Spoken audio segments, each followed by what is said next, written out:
tentando entender o lado de Judas, do JJ. Vamos dar uma olhada aqui nesse vídeo aqui.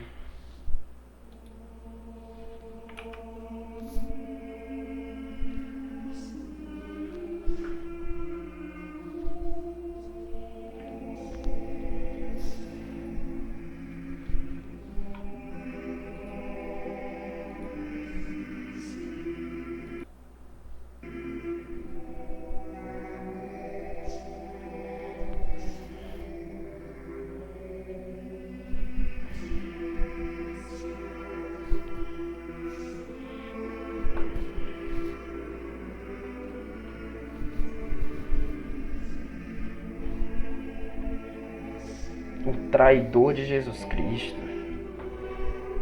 Quero ver o que é que o JJ vai falar sobre isso.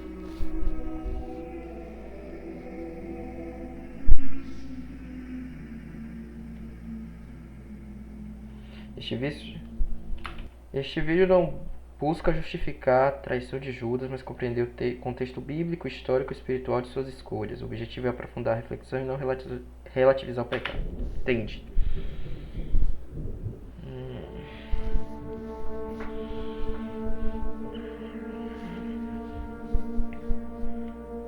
Judas Iscariotes é conhecido como o maior traidor da história.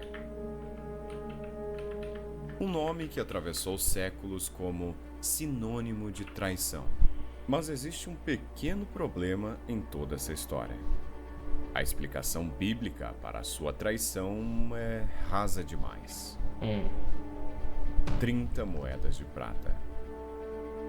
Esse é o preço oficial da maior traição já registrada na história.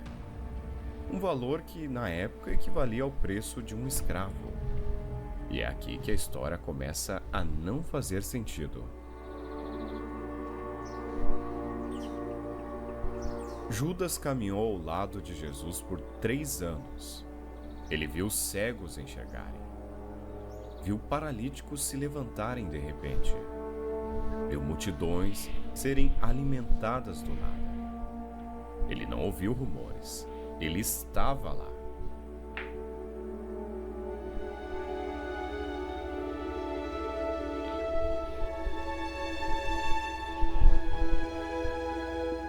Então me diga, que tipo de homem troca o Filho de Deus por algumas moedas?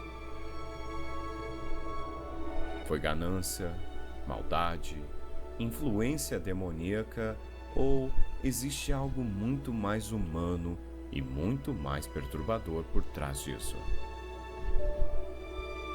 Seria toda essa história uma grande mentira?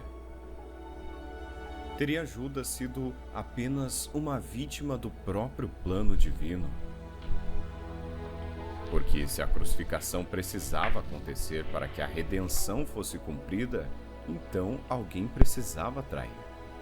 E se alguém precisava trair, Judas realmente teve escolha? Ou ele apenas ocupou o papel mais odiado da história à toa?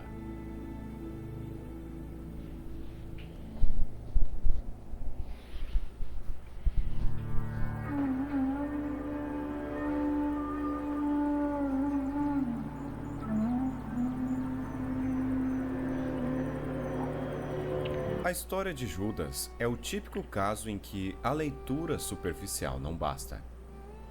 Não é uma questão que se resolve repetindo versículos ou aceitando explicações prontas. Para compreendê-lo, é preciso voltar no tempo.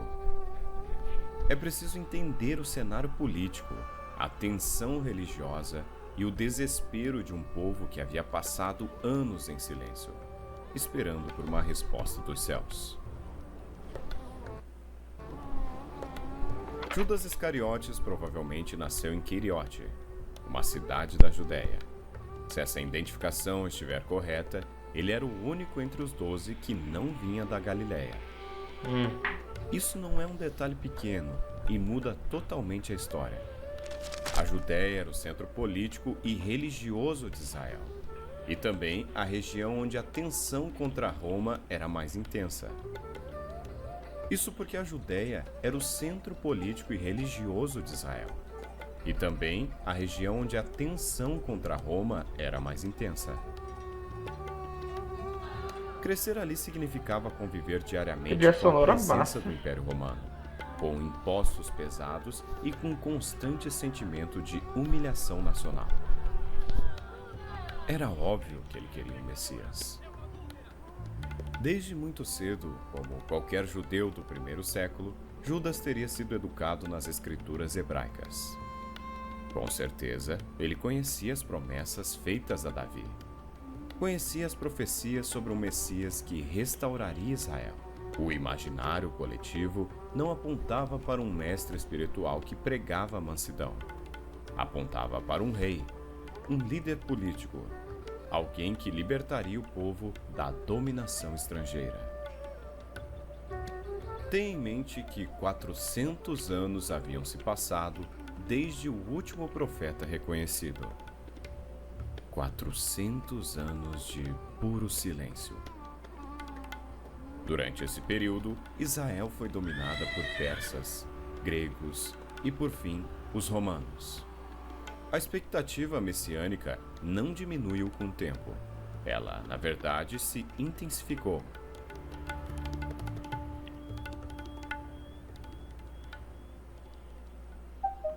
Aconteceu justamente o contrário. Ao invés de enfraquecer a fé, eles se fortaleceram pelo fato de não ter tido um Messias. Eu acho isso foda, inclusive. Eles não deixaram a fé abalar. A fé deles não foi abalada.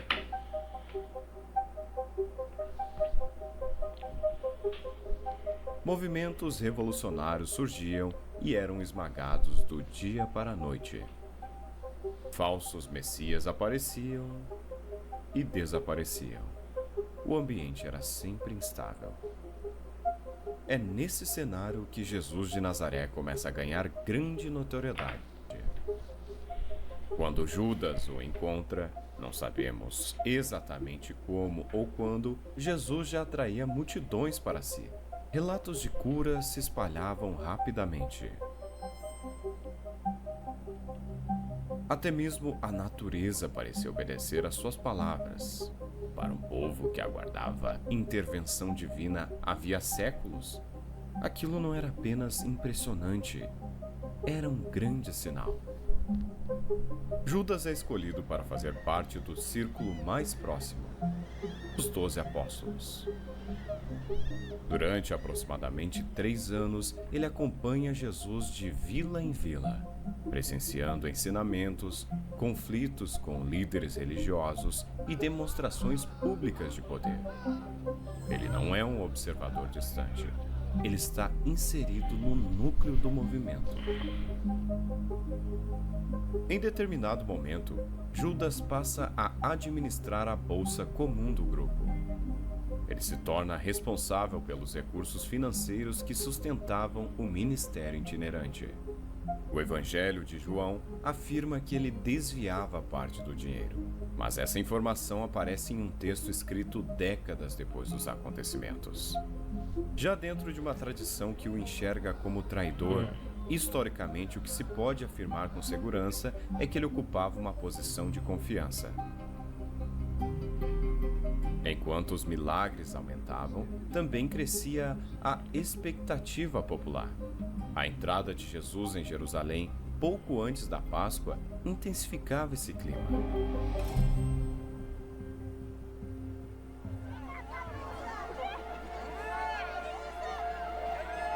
A cidade estava cheia, a Páscoa celebrava a libertação nacional. O simbolismo era simplesmente explosivo. Se existia um momento ideal para o Messias se revelar politicamente, era aquele. Mas ao invés de convocar revolta, Jesus fala sobre sofrimento. Em vez de organizar resistência contra Roma, ele anuncia que será entregue. Em vez de assumir o trono, ele menciona a morte. É nesse ponto que a figura de Judas começa a se tornar historicamente intrigante. Se ele, como muitos outros, esperava um libertador político, então as palavras de Jesus não soavam como uma estratégia. Soavam como um fracasso. Aquele entre vós que nunca pecou, que atire a primeira pedra. Para entender os motivos de sua traição, é necessário entender que, para um judeu do primeiro século, desejar a vinda de um Messias não era uma opção teológica. Era praticamente uma consequência inevitável da própria identidade. Neste contexto, era quase óbvio que um homem como Judas esperasse um Messias salvador, não Um guerreiro. não um filósofo, Um guerreiro mas da um líder libertação. capaz de agir contra a opressão visível e concreta que General. dominava a terra. Como o Jesus, rei porém, Davi, não se entre encaixava outros. perfeitamente nessa expectativa. Amem seus inimigos. Abençoem quem os amaldiçoa. E façam o bem àqueles que os odeiam. Cara, isso. Vai chegar arrepio, velho. Isso, véio, esse filme antigo do Paixão de Cristo. E os ensinamentos de Jesus são completamente contra o que muitas pessoas esperavam e acreditavam na época. E é totalmente contra o que as pessoas acreditam hoje. Ninguém hoje segue isso de amar seu inimigo, amar seu inimigo. E tipo, quando eu falo todos, eu me incluo nisso. Que é difícil você amar seu inimigo, a pessoa que quer seu mal, a pessoa que pode fazer alguma coisa contra você. É difícil, cara, é difícil seguir, tá ligado? Por isso que eu digo, a melhor coisa que um ser humano pode fazer é tentar ao máximo, seguir os passos dele. Não que você vai conseguir seguir totalmente, porque ele é Deus. Ele foi o ser humano mais puro que pisou na Terra. Então, mas tente ao máximo. Sempre tente ao máximo. Reze por aqueles que os perseguem. E talvez ele realmente acreditava que Jesus era o Messias.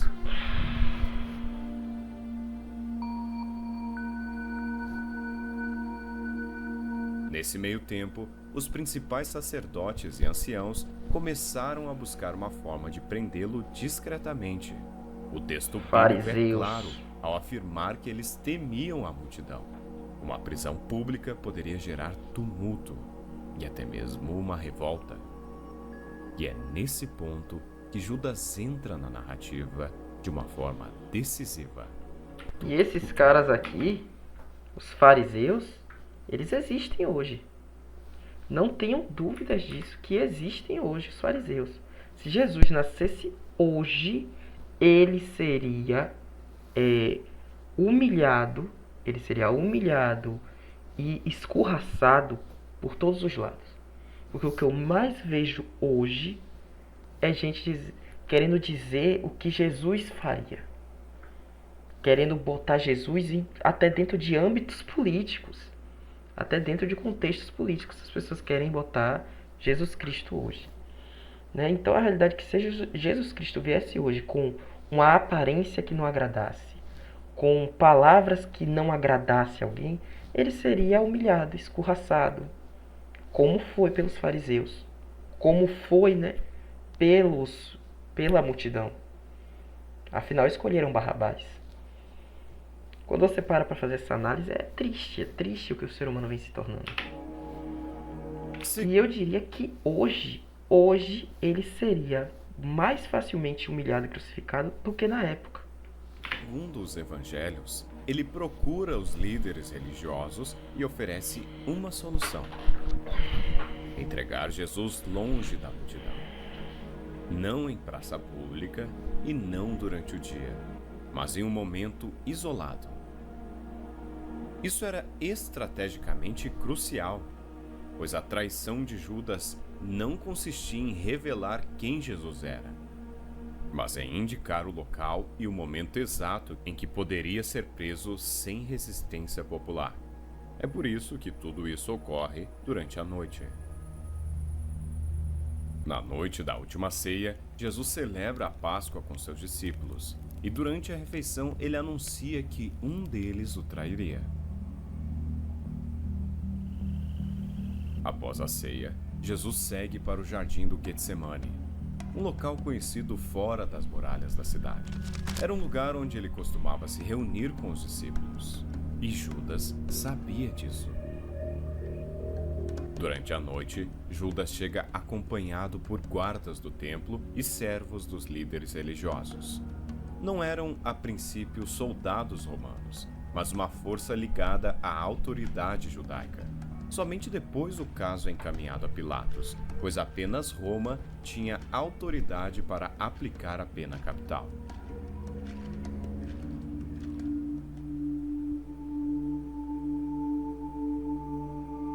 Mas aqui que as coisas mudam de vez. Pois o que permanece em aberto é o estado mental de Judas naquele momento. Mateus relata que, ao ver que Jesus foi condenado, ele sente remorso, devolve as moedas e declara ter traído sangue inocente. O remorso sugere que o desfecho pode não ter sido o que ele esperava. E é aqui que começam as teorias. Ao longo dos séculos, diferentes interpretações surgiram para responder uma pergunta que permanece desconfortável até os dias de hoje. Por que ele realmente fez isso?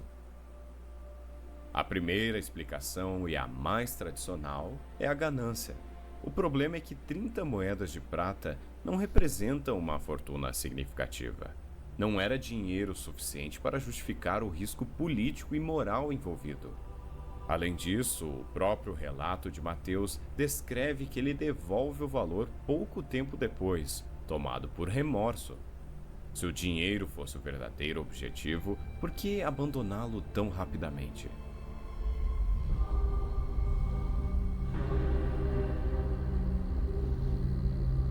A segunda teoria é espiritual. Satanás teria entrado, Possessão como demoníaca. afirmam Lucas e João. Essa interpretação desloca a responsabilidade para uma influência externa. Judas teria sido instrumento de uma força muito maior. Mas aí tecnicamente tira a culpa de Judas. Teologicamente, isso reforça o drama cósmico da narrativa. Historicamente, porém, a frase pode também refletir a forma antiga de descrever uma decisão considerada moralmente extrema. No mundo antigo, ações vistas como perversas eram frequentemente atribuídas à influência demônios. espiritual. A terceira hipótese, a qual eu acredito ser a verdadeira, é a teoria política. Judas pode ter se desiludido.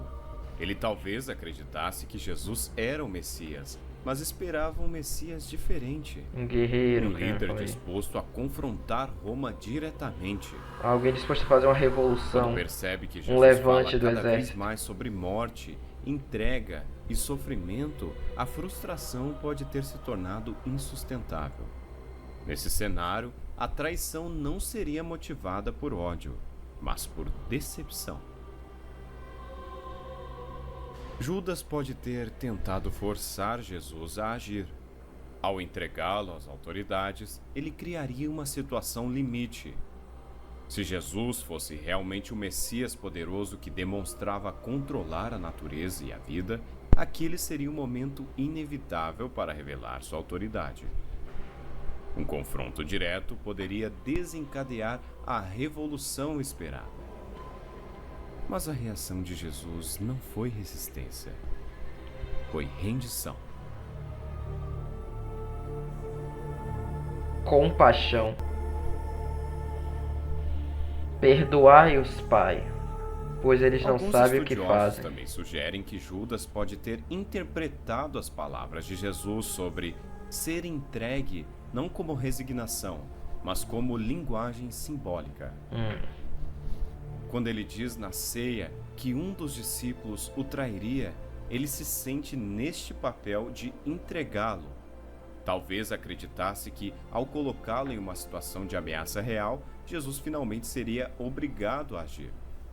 Se ele é o Messias, não pode ser derrotado. Se for preso, terá que reagir. Porque essa é a E, ao história de reagir, todos os provará profetas. diante de todos quem realmente é. Judas nasceu em um cenário totalmente oprimido pelo Império Romano. Era óbvio que ele queria vingança.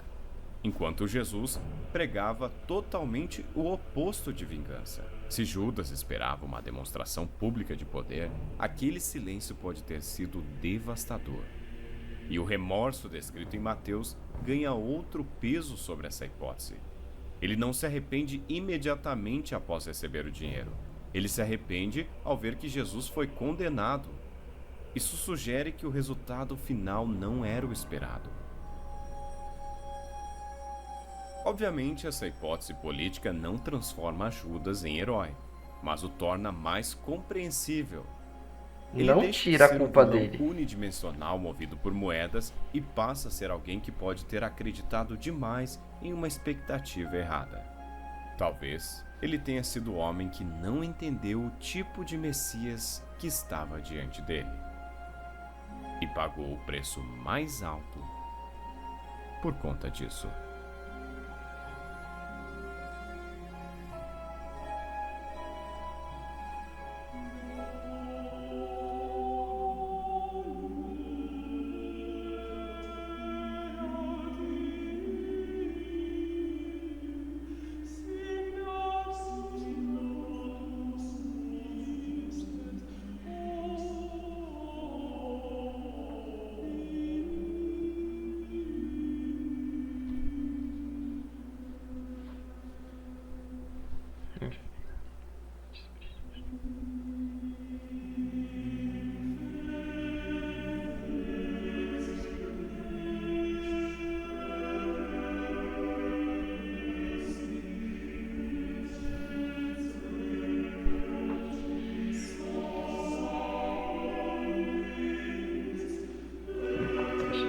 Teu juízo.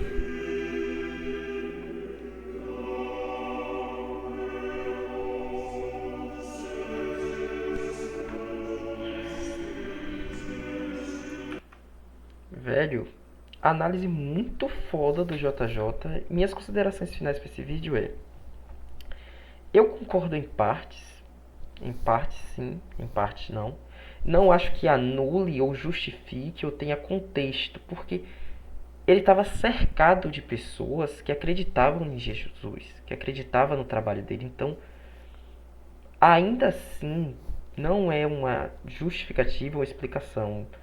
Eu acredito que tenha influência espiritual, sim, de forças maiores na decisão dele.